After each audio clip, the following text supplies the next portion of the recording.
there's 11 things I want to just kind of quickly introduce, okay? And then we'll go over them a little bit more in depth. And that will be a little bit of an introduction / review of Idra Zuta, which is appropriate to study not just any time of the year, but in particular around the Lag BaOmer, where we talk about the Idra Zuta having happened on Lag BaOmer.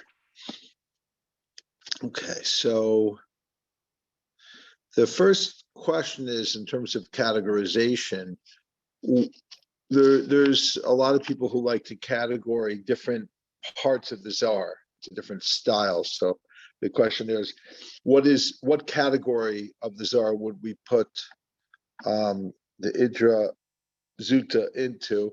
The simple answer is it's a companion piece with the Idra Rabbah, and it's also very similar in nature and often quotes the Sifra Niuta. So that's kind of like those three have their own style. And I'll show you a little bit in particular comparisons between the two Idrot and why they have that name. One means the bigger gathering, and this one means a smaller gathering, and why that is. Okay, number two, is this the end of the Zohar? Number three is, did it I mentioned Lag BaOmer, that it happened on Lag BaOmer. Did it in fact happen on Lag BaOmer? And number four is, does it talk about Rabbi Shimon's wedding? Because it says the Hilula, which usually means celebration or wedding celebration. The answer is it does not talk about his actual wedding date. It's a metaphor of a very important day, but not his actual wedding, his wedding with God. Number five, it's just cute because sometimes these kids come home from school and they're like, what happened on Lag BaOmer? Rabbi Shimon got married. It's really cute. Number five, what are some of the back? Hi.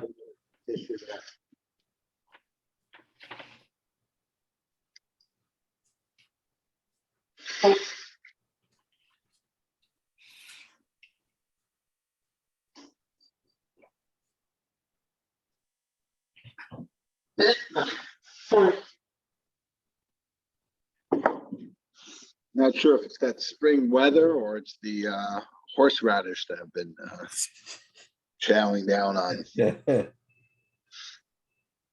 Probably the weather. When the weather gets good, the juice starts to suffer. Okay. That must mean spring, summer is finally here. Taking a while. Number five, what are some of the backstories of the Idra Zuta? Number six, some teachings about the Holy Hidden One, Atika Kadisha, some teachings about number seven, Mazel, called the Mazel is usually associated with like good luck, but here it's the flow that goes down into the divine beard. Number eight is a little bit of teachings on Zeir Anpin, on the divine emotions. Number nine on compassion. Number 10 on Shabbos, and Rabbi Shimon's relationship with Shabbos, the Zohar's relationship with Shabbos. And number 11, the death of Rabbi Shimon. And I want to add in one more.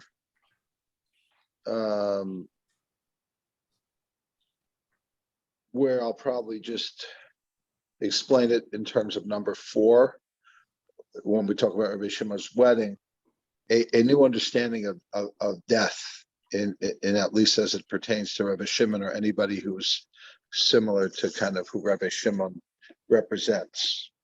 Okay, does that sound interesting? Those 11 things. Fine. Yeah, absolutely. Okay, Sounds interesting. great, good. So we'll do that. And, we may take a look at the text a number of times. I'm not going to necessarily look at the text for all 11 things. So number one was the category or categorizing this section of the Zohar. So the best thing to do there is simply to compare it to Idra Rabbah. Idra Rabbah is in Parshas Nasa. It's in another section of the Zohar, and Idra Rabbah, Idra Rabbah literally means the great threshing floor, but it actually mentions there being trees in the threshing floor, so much so that some of the commentaries say there's a place outside of Svat that they know till today where it is. So if you want to go to a mystical tour, you could actually visit the place where the Idros actually happened.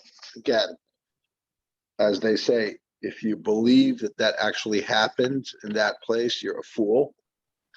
But if you believe that it couldn't have happened in that place, you're an apikoros, like kind of one of those Baal Shem Tov stories where, you don't literally. Is this the place? This isn't the place where he hid in the cave, which is called Picky Inn? Yeah, I don't know if that's the same place. But I was wondering that because I stopped there on a tour and I'm like, I don't know if I'm buying this, but okay, I get the idea. The cave's a little small, but they say Exactly. it's caved in. I wasn't impressed with the size of the cave. I was like, come on, it's got to be a little bigger. But okay, Smaller guy. yeah.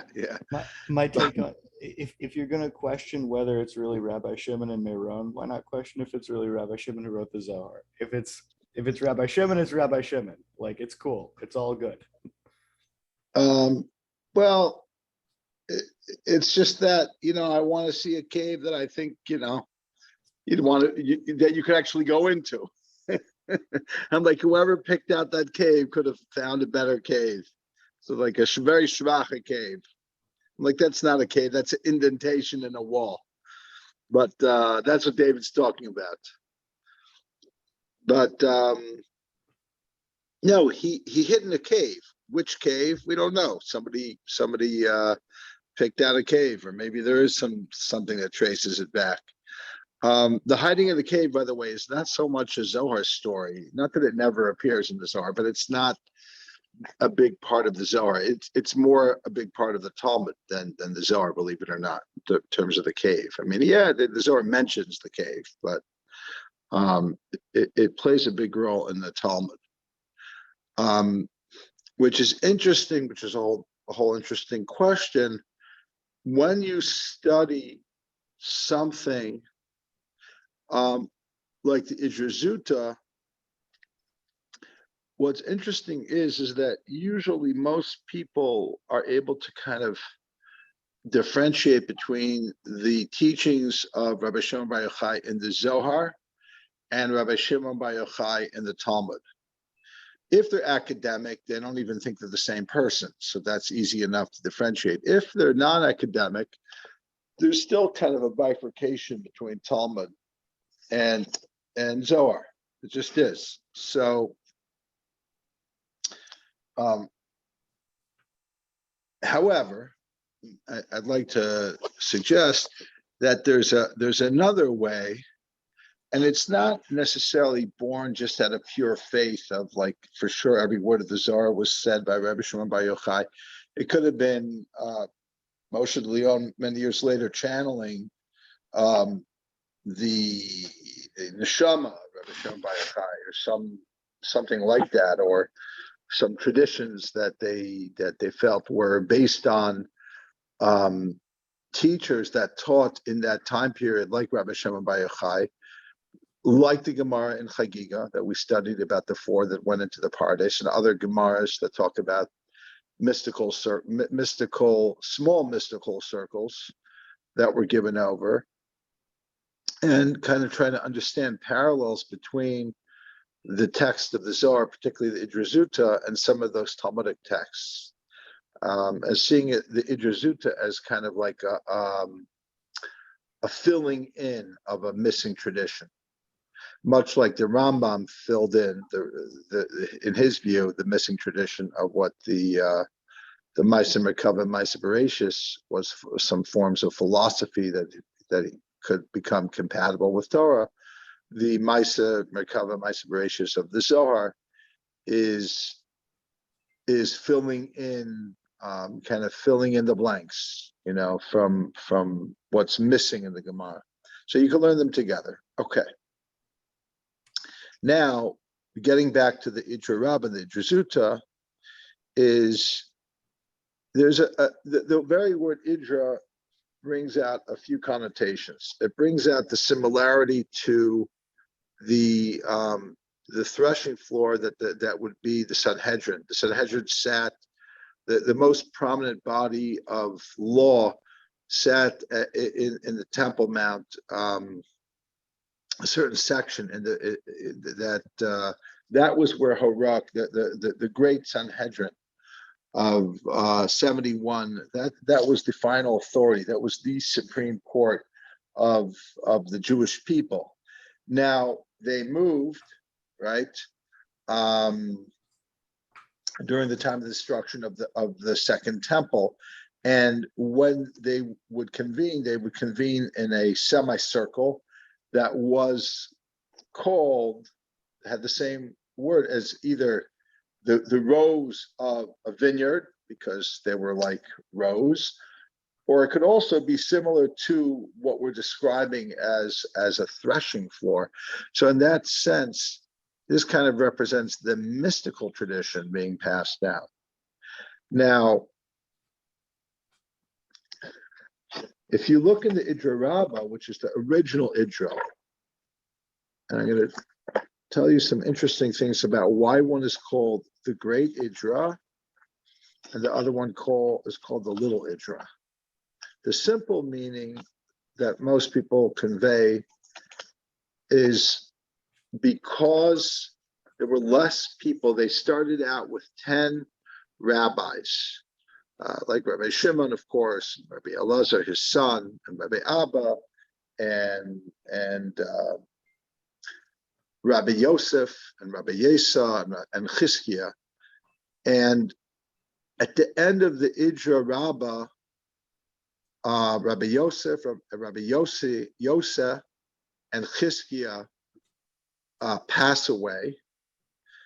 And it also mentions the passing of Rabbi Pinchas ben Yair, who was the father-in-law of Rabbi Shimon in the Zohar. And it makes a big point to say there are 10, and now there's 7. And 7 ends up being the 7 days of the week, and Rabbi Shimon is Shabbos. And some of the companions are sad because 3 of them passed away. And Rabbi Shimon doesn't become sad because he understands that what happened wasn't a punishment or anything like that.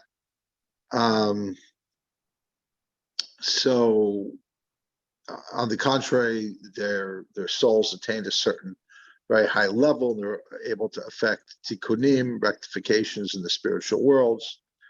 But now we're left with only 7 of the 10, or 7 out of the 11 if you count Pinchas ben Yair as well. So it's literally just a smaller gathering because there's less people.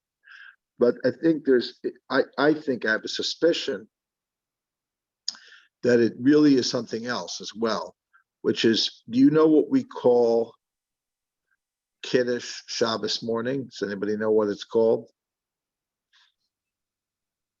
Rabbah. Kiddusha Rabbah, the big Kiddush. Why is it called the big Kiddush? It's a euphemism because it's serve a lot of food. Smaller one. We don't want to make it feel bad, so we call it big. Zev is correct. David, you're right. Zev is correct. It's not as integral. The real Kiddush, the Kiddush that's alluded to in the Torah and the Bible itself, is when Shabbos comes in. not midday. But if we don't make any form of Kiddush Shabbos day, we're afraid people will think only Friday night is important. They won't give credence to Shabbos day. So we make Kiddush during the day as well. But because it's less important, we call it the Great Kiddush. It's a euphemism. And David Newton, of course, is also correct. We'd like to throw a big kid. They often say in shul, the president says there's going to be Kiddush Rabbah, which means a big Kiddush. Literally, there's a lot of food. So you're both right. But getting back to how that would affect Idra Rabbah and Idra Zuta, it could be that Idra Zuta, the smaller gathering, is actually the bigger gathering. Maybe not in the amount of people, but in terms of the levels that were obtained.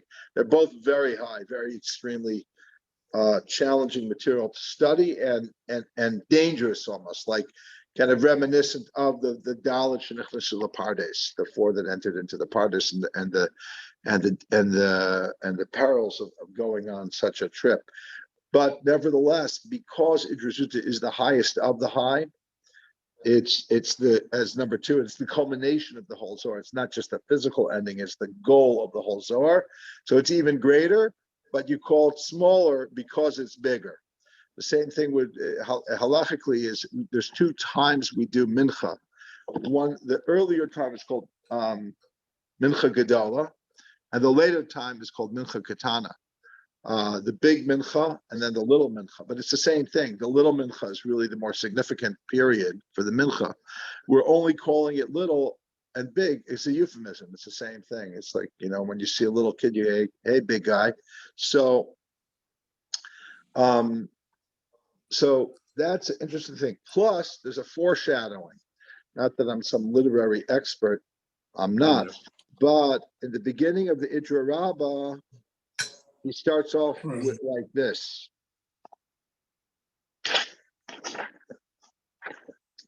He says, Tanya, it was taught in a brayso. Rabbi Shimon tells his chaverim, the chavraya, the holy group there, how long are we going to be studying the secrets of the Sfirot in one way?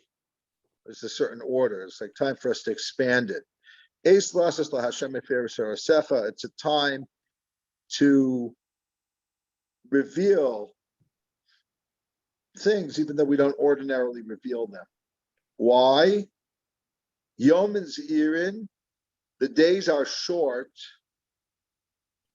Umar dechova dachik, and the challenges, our challengers against us are pressing. And there's a daily proclamation that says, woe is to those who embarrassed the Torah by not embracing it and studying it enough. And the tzaddikim who know how to tend to the field, like the Chakat Tepuchin Kadishin, the holy apple orchard or orange orchard, are few.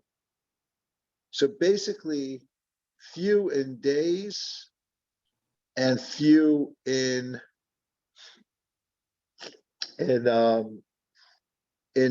numbers. Our days are short, and there's few of us. Then we're at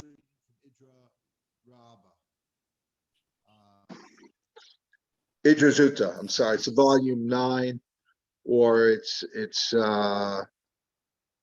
volume 3 of the Zohar in Hebrew, Daf 289a. So that's in Idra Rabbah. It's already talking about the lack of people and the lack of days. So it's kind of referring to, it's setting us up that there's going to be another Idra when we're really short on days, where it's the last day. So that's a couple of reasons why we call it Idra Rabbah versus Idra Zuta, and how they're both of them start off in almost the same fashion. The first 10 or 15 paragraphs of both Idros are almost, they're not carbon copies, but they're each paragraph has a common thread with the other one. So they're very, very intertwined. I also mentioned it's connected to Sifrit Tzniusa, which is another very mystical part of the Zohar, that many of the books of the Zohar have an introduction to these sections that say, don't, like even though the whole Zohar it can be easily misunderstood, it warns you not to misunderstand these descriptions of the divine in any physical way, because they're so detailed and complex. Okay, that's number one. Ben, you found it? Ben, we're not really reading yet from the inside the text itself. I'm just kind of reviewing. Perfect. I'm just kind of reviewing ideas from the Idra Zuta, and then if we have time, we'll.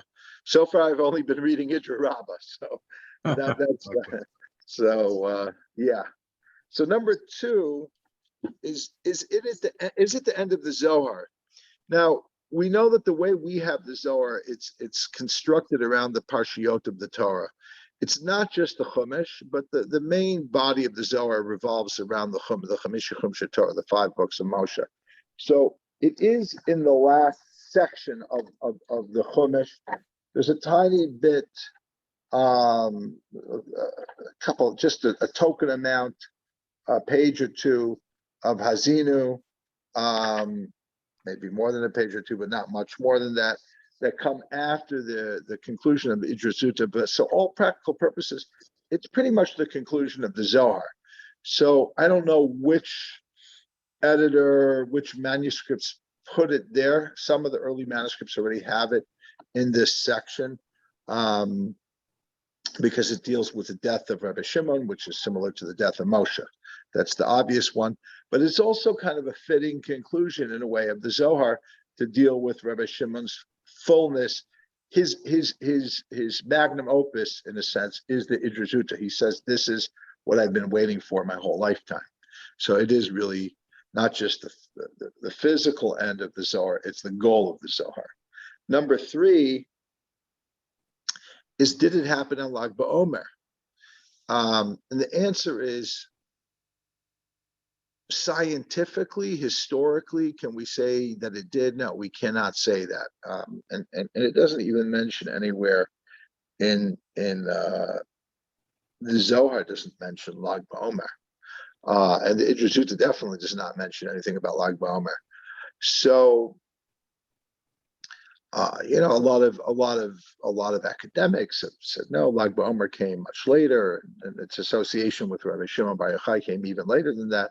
I remember one time I was teaching for an organization that did adult education. I was teaching at a JCC, and one of the rabbis I actually worked for, Efrat Zohar, she said she wrote a paper about how the yeshiva in Miron was basically responsible for making Lag BaOmer into this kind of big deal about Rabbi Shimon. I don't know if we're talking about 100 years ago or even 200 years ago or whatever it is. And it was a fundraiser. So look, I'm not going to lie to you. I mean, the idea of Lag BaOmer has been around. It's mentioned in other contexts much earlier. But when did the Lag BaOmer become this craze in Miron? It's been definitely since the Arizal. There was already people going there. So we know that. Exactly where they went and what day they went, whether it was Lag BaOmer or the day before, the day after, was it what exactly was it based on? So we're talking about 500 years, probably a few hundred years. When did it become really popular? When did it become that they're collapsing things on killing people? That's due to that's due to corrupt politicians and people, including religious people, who are not paying enough attention to standards that they need to meet. So, but why did it become that there's so many thousands, tens of thousands, hundreds of thousands of people? Because the power of the Zohar like every powerful idea, 95% of people don't associate the idea with actual ideas. They want a place. They want a thing to do. They want a song to sing. So they have a place to go. So they go to Rabbi Shimon's, to Miron, to the say the cave. It's not a cave, but it's where he's buried, and they celebrate the ideas. We study them. I go to Miron also. I just avoid going there. I've never been there for Lag BaOmer. I don't necessarily think I need to go there for Lag BaOmer. I can go any day of the year and tap into Rabbi Shimon Bar Yochai's energy and so on. And we could sit and learn the Zohar anywhere in the world and tap into it as well. So I like to go there. I'm nothing against going there. I've never even tried to go for Lag BaOmer, but it's all good. Just go and go in a way that it's safe. Hopefully now it's safe. Hopefully they learned a lesson. I mean, look, the innocent people there. Anyway, getting back on track to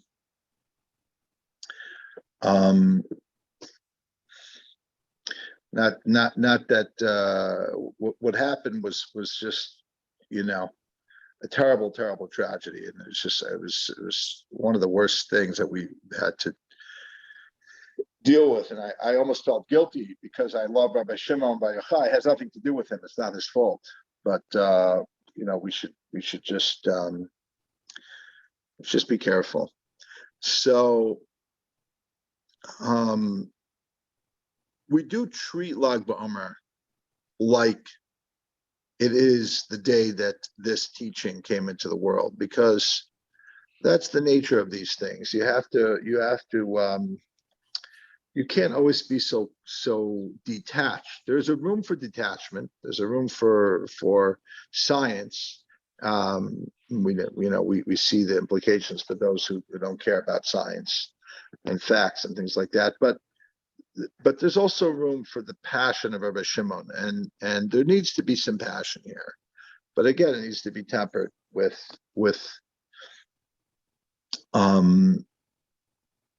the connection, the integration of the rational part of the Torah with the super rational, with the mystical, and that's very important. And the exuberance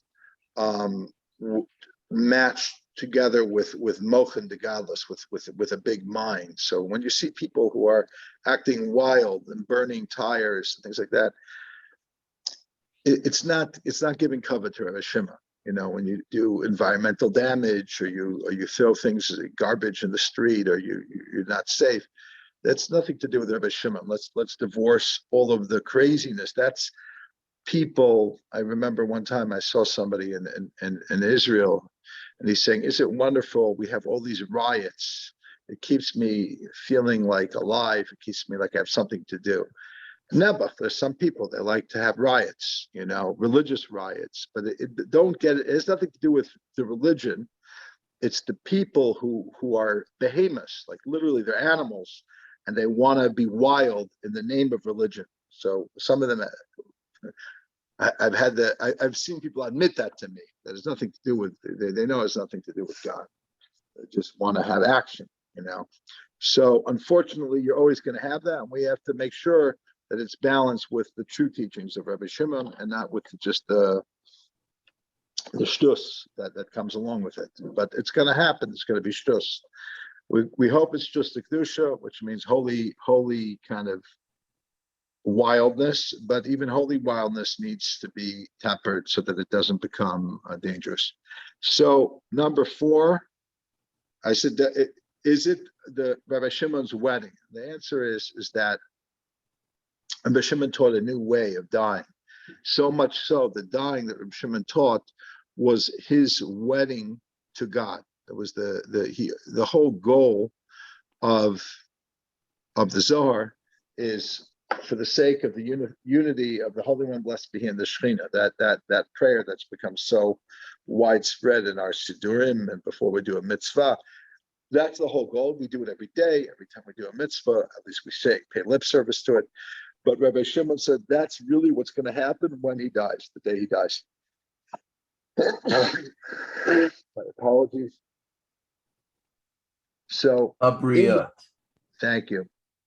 In the beginning of Idra Zuta, he really talks a lot about holy dying, about what it means to die for somebody who's dedicated their life to understanding and delving into the depth of the mystical realm of Torah. It's also reminiscent of midrashic teachings that teaches that the verse that Moses is told when he asks to see God's face, the response is he can't see God's face, he can only see God's back, because you cannot see God's face and live. The Medrash says that implies that the day that you die either could be interpreted at the time of death or around the time of death, both before you die, while you're dying, as you die, you get to see the Shekhinah, the divine presence. So based on that kind of midrashic teaching, it appears that this is the most significant day in terms of the realizing of that meeting, uniting with God for Rabbi Shimon. Now, that's number 4. Number 5 are what are some of the backstories? Some of the backstories are, I mentioned before that 3 rabbis died in the earlier gathering, the Idra Rabbah, Rabbi Yosef, Chizkiah, and Rabbi Yosa, and also around that time was the death of Pinchas ben Yair. In addition to that, those 7 who survived the journey had become like the days of the week and never would leave Rabbi Shimon's side or Rabbi Shimon's home from that point onward, other than literally going to the bathroom or some urgent needs that they had to take care of. But they became so close, so bonded that that experience of the Idra Rabbah would lead almost directly into the Idra Zuta. How many years later, I don't know. I don't have the timeline. But so that's one of the backstories to that. The other part of the backstory is there was, I think it was Rabbi Yitzchak, if I'm not mistaken. We had actually studied, he was very sick, and it looked like he had a short life, just going to live a little longer. And he was brought before Rabbi Shimon bar Yochai, and Shimon bar Yochai advocated for him in heaven to extend his life, and he was given a number of years. But he was told then that when the time for Rabbi Shimon would come to die, Rabbi Yitzchak's soul would also be taken the same day, and he would be the guarantor for Rabbi Yitzchak. So when this happens, he says, "Get Rabbi Yitzchak. Our great day has come. This is going to be wonderful." I don't know if Rabbi Yitzchak shared the same enthusiasm that Rabbi Shimon did, but Rabbi Yitzchak already had a lease on life, so maybe he did. So those are some of the backstories. And there's a lot of backstories, but those are some of them. I mentioned Shabbos because we're going to talk about Shabbos later, but that was another backstory, as they had already talked about in the earlier Idra, the significance of Shabbos and how it relates to Rabbi Shimon bar Yochai. So we'll get back to that when we do go through some of the actual teachings. So number 6 is some of the teachings about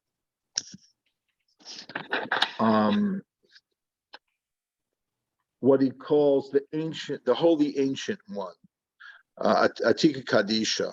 So basically what he does is he divides up within Arich. Arich is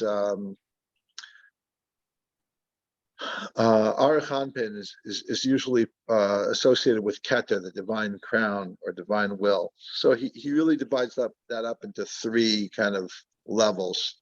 The inner mind, which is Chachma Stima, the hidden part of Chachma.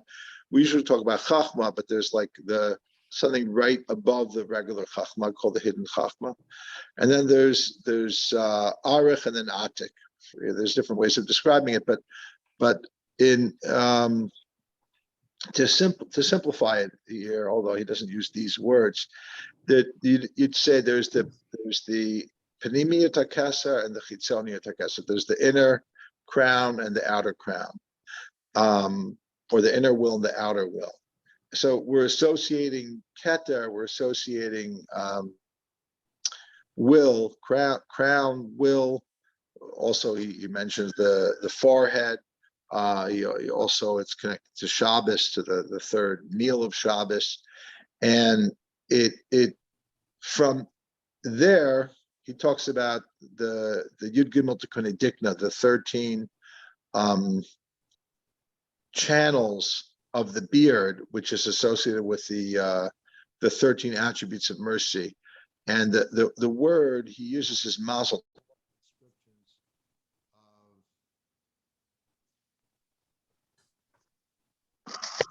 Let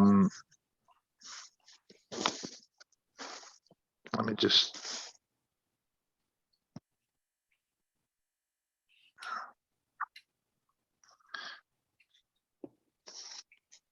A lot of descriptions.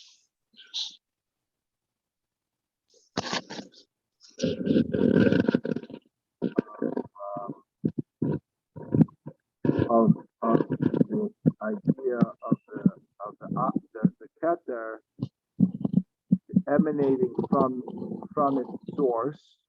On the one hand, it doesn't have like a direct relationship with that. It's a direct relationship that it's revealed, but it's hidden. But it's the source of everything. Yet it's hidden. It's like it everything comes out of it, but not in a direct way that you can kind of like say, oh wow, I see how it's coming from here to there, and I see how it is in its source, because you don't understand its source. So it gives all these beautiful metaphors, very powerful, very mysterious. So the beard of Aaron, and the oil on the beard of Aaron, we read about the anointing of Aaron, is a mashal, is a metaphor for this idea of the keter, the will, kind of like coming down into Zeir Anpin. So the mazel is like something that mazel is often like, how did that person get to where they got to, and you can't quite put your fingers. It's like there's skill and there's luck. Luck is often associated with the word mazel, like good mazel, good luck. In simple kind of Talmudic terms, it's connected to your astrological sign, what you're born under, and does that gives you some limited. It doesn't define you, but it gives you some limited kind of access to certain things. But here in the Zohar, in this section, it's referring to that which is coming from an unknown source. So we call it mazel. It also has to do with flow. It's flowing.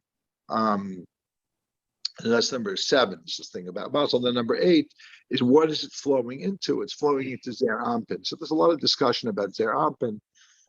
Usually Zeir Anpin is the place where there could be things that are not so good, even though it's really Malchut, where the dark side, the shadow side is within the framework of Malchut. But sometimes the Zohar already talks about it within Zeir Anpin. But here the Zohar wants to use this relationship between Arech, Atik, Arech, Chachmistima, and the Yud Gimel Tikkun Dikna, the flow, the mazel that's flowing into Zeir Anpin, as a overpowering display of compassion. And it uses different metaphors to kind of, when things are flowing out of that source, they're always only love, only mercy, only compassion. And now there's different elements of why don't we have compassion. So here's where it gets interesting. Like, why is it that we are not?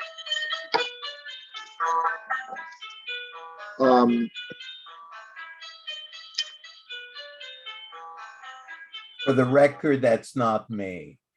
What's that? For the record, that's not me. Yeah. I'm upstairs, Sean. Give me your class. Or whoever that is. I don't know who it is. But so here's what you have. When you have, usually we say that the source of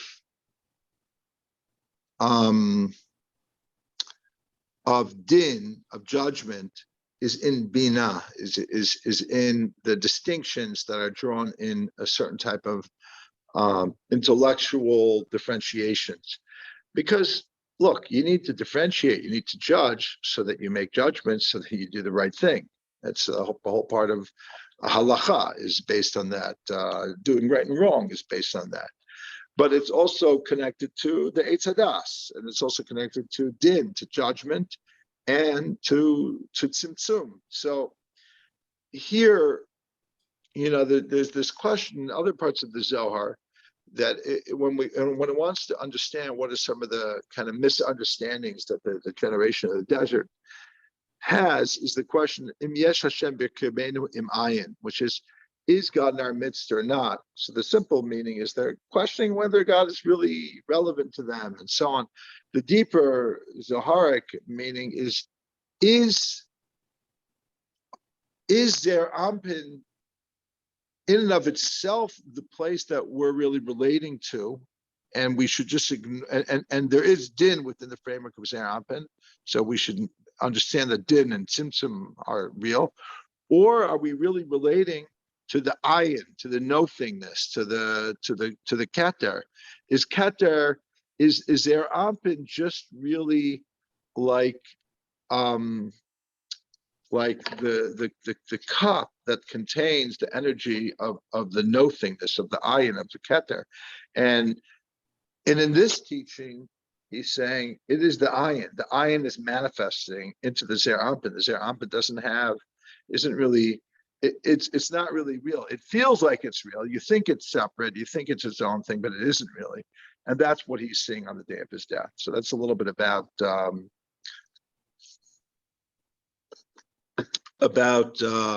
relationship between Atik and Zer Ampin, and why he's so kind of positive about it, that the compassion is going to save the day, because that's part of what he's saying. That's part of what he's revealing at this time. And I guess that's a secret. The Meir Shiloh explains, what's the big secret? Why couldn't God just come out and say, it's all one? Why did we need the Baal Shem Tov? Why did we need the Rabbi Shimon? Why did we need the Ishbitzer to tell us that? And he says, because that's the very nature of these things, is that if we would just know it's all one, we would think we're all one with God, so it doesn't matter, but we can't do no wrong, and we go do the wrong thing. So there has to be a place where we think we can do wrong, so that we do right. And then eventually it'll be revealed that everything is all right. But you can't reveal, that's like something that if you reveal it too soon, you end up doing things wrong. Okay, that's number 9. Number 10 is Shabbos. So what's the deal with Shabbos? I mentioned before that Rabbi Shimon is Shabbos. Also, it's connected to compassion, and it's connected to no place for judgment. We say, for example, if we take a look in the Lyrianic song, we'll see this. It's based on the Ari, but it's coming from sections of the Zohar. The Ari took it from sections of the Zohar.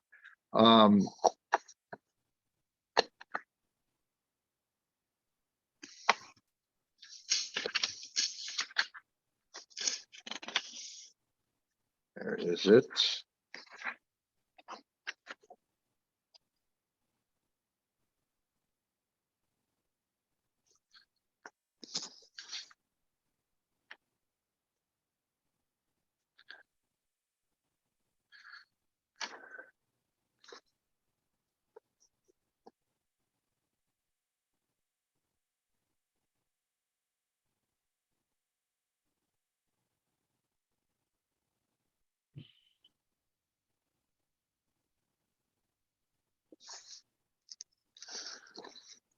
So we say a number of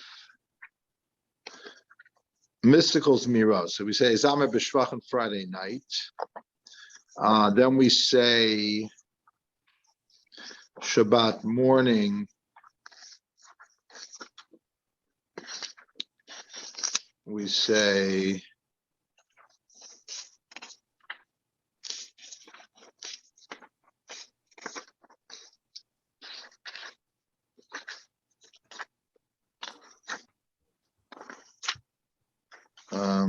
Askina Sudasa, Asada Sudasa.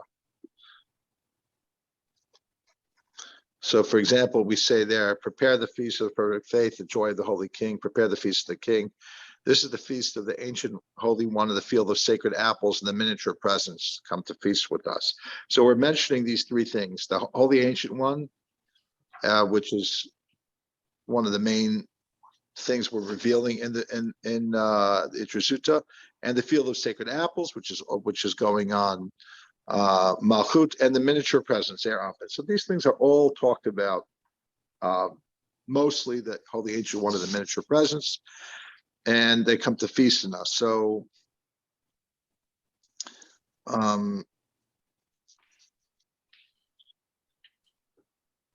then it talks a little bit about the Shabbos morning, the great Kiddush, right? So that's like Idra Rabbah, and then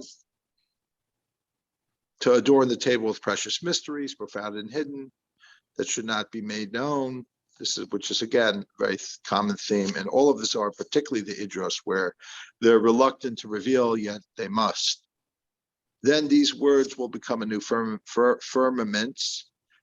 There, who will rest, if not the Shekhinah, the allegory of the sun? May it, their Shabbos holiness, increase. May it intensify. May it be great beyond the weekday level. May it encircle Israel, the Shabbos mate that have been separated. And then the point of what I wanted to show you is really by the third meal, which is the most connected to the level that's being revealed of Atika Kadisha in the Idra Zuta.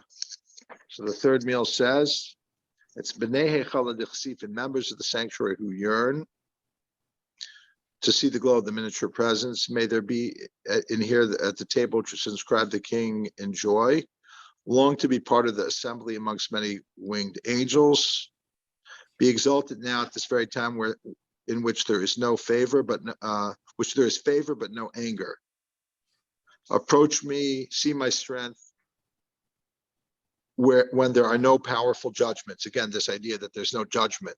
We talked about only compassion.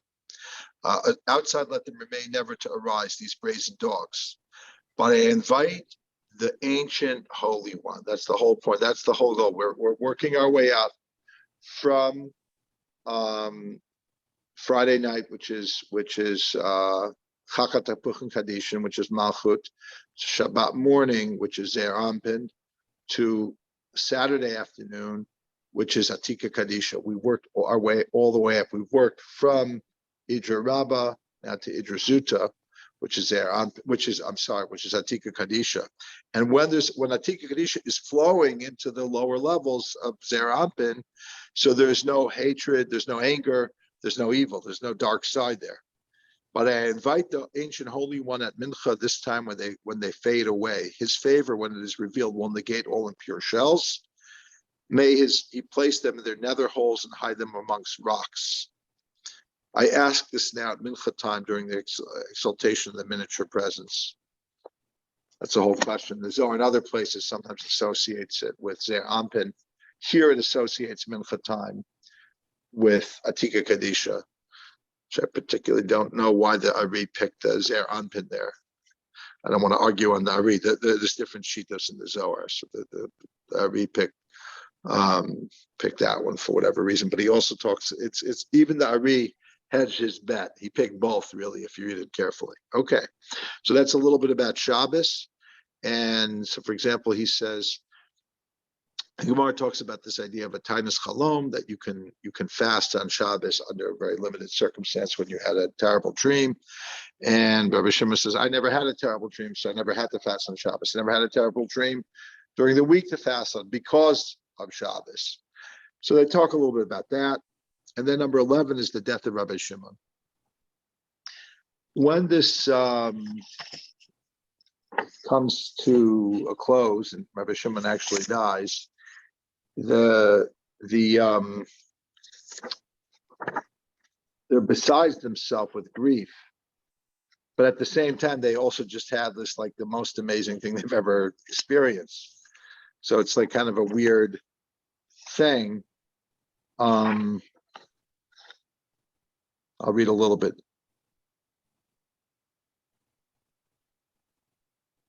If you want to follow along, it's on page 846 in Danny Matt's edition.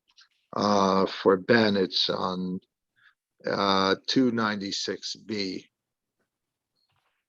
Rabbi Abba said, the supernal Holy One, Holy Lamp had not finished saying life. It was the last word he was about to say, began saying it before his words subsided. I was writing, intending to write more, yet I heard nothing. I did not raise my head, for the light was too great. I could not look. Just then I trembled. I heard a voice saying, Orech Yamim, length of days and years of life and peace they will add to you. I heard another voice, life he asks of you. You gave it to him, length of days forever and ever. All that day fire did not cease from the house. No one reached him, no one could, since the light and fire surrounding him all day long. I flung myself on the ground and I cried. After the fire disappeared, I saw that the supernal lamp, Holy of Holies, had departed from the world and wrapped, lying on his right, his face smiling. Rabbi Elazar, his son, rose, took his hands and kissed them. As for me, I licked the dust beneath his feet. The companions wanted to weep, but they could not utter a sound. Then their weeping began. Rabbi Elazar, his son, flung himself down 3 times, but he could not open his mouth. Finally, he opened, saying, Father, Father. 3 there were, and to 1 they have turned. Now the beasts will flee, birds are flying away, sinking into the chasm of the great sea. The companions are all drinking blood. Rabbi Chia rose to his feet and said, until now the Holy Lamp has been watching over us. Now was solely the time to attend to his honor. Rabbi Elazar and Rabbi Abba rose. They carried him on a litter made of a ladder. Who has seen the confusion of the companions? And the whole house exuded fragrance. They lifted him onto a bier. Only Rabbi Elazar and Rabbi Abba attended to him. Truculent stingers and shield-bearing warriors came from Sepphoris and Tiberias, and inhabitants of Meron, banding together, shouted, for they feared that he would not be buried there. After his bier emerged, it rose in the air, fire flaring before it. They heard a voice, come and enter. Gather for the wedding celebration of Rabbi Shimon. He shall enter into peace. They shall rest upon their couches. As he entered the cave, they heard a voice inside. This is the man who shook the earth, who made kingdoms tremble. How many open mouths of accusation in heaven subside today because of you? This is Rabbi Shimon, son of Yochai, in whom his Lord glories every day. Happy is his share above and below. How many supernal treasures are preserved for him?